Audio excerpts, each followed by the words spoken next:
চাকার উপর দিয়ে কিভাবে আইসা উপরে মারে যদি 50-60 করতে আরে পর্যন্ত আসতে যখন হয়েছে দুই জন অনেক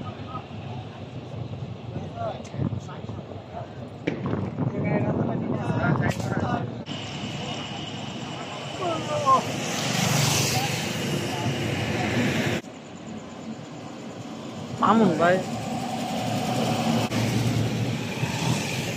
মানে লাগছে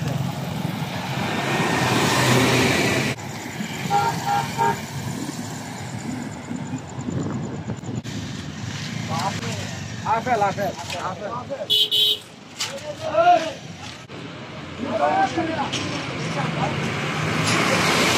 আমরা চট্টগ্রাম থেকে ফল নিয়ে আসতেছি কিশোরগঞ্জ যাব আমাদের গাড়ির সাময়িক সময়ের জন্য একটু চাকার সমস্যা হয়েছে আমরা গাড়ির কাজ করতেছি মিস্ত্রি সহকারে কাজ করতেছি এমন সময় একটা পিকআপ আইসা 80-100 স্পিডে আইসা মাইরা দিছে আমরা যা হোক মোটামুটি আমাদের প্রাণটা আমরা বাঁচাইছি তারপরে এরা একটু আহত হয়েছে একটু ফাইটে রেটে গেছে আবার আমাদের মিস্ত্রি যে কাজ করছিল তারও হাটটাতে গুলা সব ফাইটে গেছে তাৎক্ষণিক আমি লগে লগে একটা গাড়ি দিয়া ডাক্তার দোকান পাঠাই দিয়েছি আসছি এবং হায়ার থানার অফিসার আছে আমরা দুই পক্ষ আইসা দেখি একটা পিক আপ আর একটা পিক আপ সংঘর্ষ হয়েছে আরও অনেক ব্যক্তি সাথে সাথে আমরা তৎক্ষণিক হাসপাতালে প্রেরণ করছি এবং রাস্তায় খুব যানজট ছিল এই যানজট আমরা দুই পক্ষ মিলে রাস্তায় পরিষ্কার করছি যান চলাচল স্বাভাবিক আছে কোনো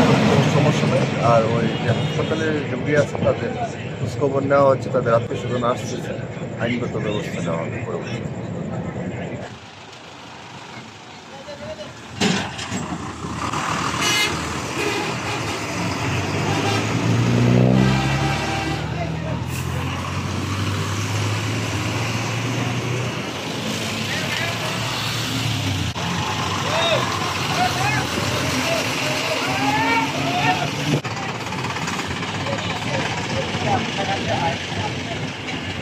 Gracias.